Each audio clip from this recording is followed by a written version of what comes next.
Howdy y'all, welcome back to the channel.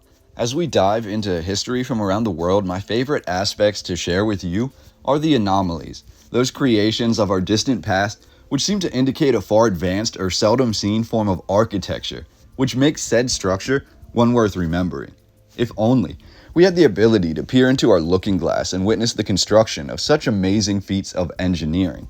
To understand the complexity of the most intricate buildings throughout time, while understanding just why and how they were built, is a key focus in my research, and I will never claim to know with 100% certainty what occurred during the apex of these creations. But it is my goal to be able to provide you with enough photographs and information to pique your interest and allow you to make your own conclusions. In today's video, I've discovered an absolutely beautiful superstructure complex with seemingly impossible properties that was created in India over 500 years ago. Now, let us try to break down this narrative as quickly as possible, and I will try to present you with the most useful and downright confounding information and photographs as it relates to the Qutb Historical Complex in Delhi, India.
Right off the bat, this is a largely brick-built superstructure, which dates back largely to the 12th century. The Qutb Victory Tower, or Minar, is the tallest brick minaret in the entire world, standing at a remarkable 238 feet tall. This entire complex and Victory Tower are said to be named after Qutb ud-Din Aibak, who started construction on the Victory Tower in the year 1199. There's a lot to be determined as we read between the lines here. First, we have a handful of red brick victory towers being built during the turn of the century, from the 12th to the 13th centuries. Then, for the most part, the construction stops until a resurgence of Islamic victory tower construction occurs in the early 16th century. Make of that what you will, but these victory towers from the 12th century, including the secluded Minaret of Jam, are amongst the tallest brick structures in the entire world and the tallest brick minarets by far. We are told these victory towers were an early Islamic symbol that arose from the intermingling with early Hindu cultures of South Asia. Many of the people who are credited with the creation of the Qutb complex had escaped persecution in Asia by the Mongol Empire. The Qutb Minar is seen as the earliest and best example of a fusion or synthesis of Hindu-Muslim traditions.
As we look even deeper into the narrative, we see evidence that this complex was once much larger. Proof comes to us from the very foundations of the Qutub complex having been built directly on top of and out of Lal Kot, aka the Red Fort, a fortified city built during the reign of Tomar in the mid-11th century. The Lal Kot laid the foundations for nearly the entirety of May Raleigh, the modern-day neighborhood which also contains the Qutub complex. Again, here we can see the complex history, a revolving door of leaders who destruct the previous achievements of engineering, sometimes even reusing the very bricks to create something new and rewrite the larger history. We must ask, as we see old artistic depictions of the Qutub complex from the 14th and 15th centuries, could this complex have served a subsequent purpose besides worship and burial of leaders? In the oldest artistic depictions, many will show us a lush landscape, replete with trees and wildlife, seemingly bustling with human activity. What we see in modern times, however, is a much more barren landscape, almost removed from the larger urban population, with little to no trees or wildlife. Again, when the Qutub complex was at its peak, we can see evidence of complex aqueducts and reservoirs being created to not only provide the building with fresh water, but to also irrigate the hundreds of trees. And as we think about old world research and thinking outside the box here, I've read comments in other videos discussing the idea that many superstructures like this, and we've seen a ton of them, with a tower, a dome building, usually surrounded in some way by flowing water, all laid out on a geometrical pattern. Could this layout have a larger purpose? Possibly something related to the circuit board earth theory? We see the same sort of layout in major cities with victory arches, victory statues or pillars, and the greater domed churches or government buildings perched precariously nearby. Maybe it's a sort of architectural secret, something known to please the eye, and somehow this design made its way to all parts of the world. Maybe it's just a coincidence that hundreds of buildings seem to be built similarly, but what comes to us as entirely unique about the Qutub complex is the Iron Pillar of Delhi.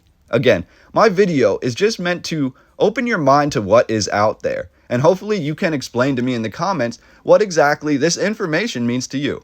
Sitting in the Qutub complex is the Iron Pillar of Delhi, a rust-resistant pillar constructed over 1600 years ago. It was said to be built during the reign of Chandragupta II and dedicated to Vishnu. The pillar is 23 feet 8 inches tall, with exactly 3 feet 8 inches of the pillar being underground, meaning exactly 20 feet of the pillar is exposed. The capital of the pillar, intricately designed, is exactly 12 inches tall, seemingly indicating that the ancient hands who built this amazing pillar were using some ancient form of the imperial system of measurement.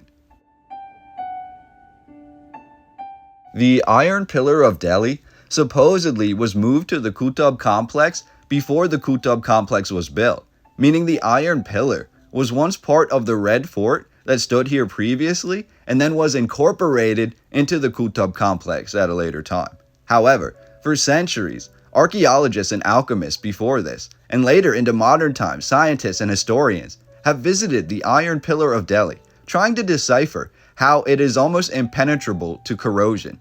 The pillar also weighs an estimated 13,228 pounds. It was called a, quote, scourge by earlier scholars who wrote of it. Some say the pillar was found and moved under the rule of Muhammad of Ghor in roughly the year 1200, meaning the pillar arrived at Qutub as construction began on the Victory Tower. Others claim the pillar arrived during a great flood, miraculously appearing, while even more will claim that the pillar has ancient origins in Mathura, once a major Buddhist region in India, and was pillaged from there during an unknown raid. What we do know, however, is for centuries people sought out this pillar. At the same time, it has seemingly miraculous properties for the construction date provided. An iron pillar that simply will not rust, Antiquitech at its finest. All these places were strategically found within the larger Qutub complex. Nearby stands the largest brick victory tower in the world, and nearby that, many smaller dome buildings and immense brick fortifications. This entire complex itself built within the confines of the even more ancient Red Fort, which in most interpretations was torn down, and the very red bricks used in the Red Fort were reused to create the greater Qutb complex. This all occurred nearly 900 years ago, and yet this architecture is still at the forefront of many historians who embrace ancient India.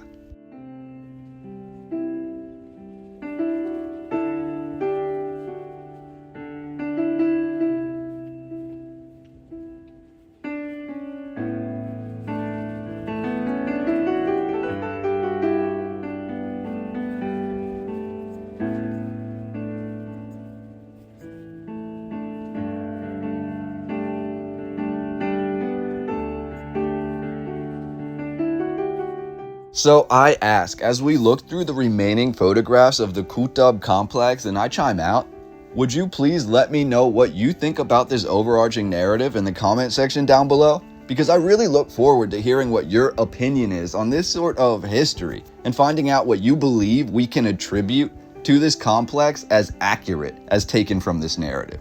The mainstream narrative aside, we continually hear of cities and forts being rebuilt and torn down, and their pieces being reused to construct what we see in modern times. But as we look at the actual architecture without a historical basis, we find out how mesmerizing and similar these larger superstructures really are.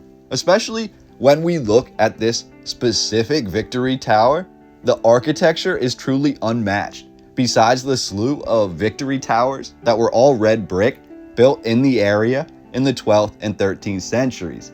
We do see in later times modern day cities trying to mimic this, but the early mingling of Islamic and Buddhist architecture really does leave me wanting to do more research into this ancient history. So as I do so, enjoy the rest of these images, and then please let me know what you think about the Qutb complex down below, and be sure to hit the thumbs up and like this video because that really helps the channel to grow.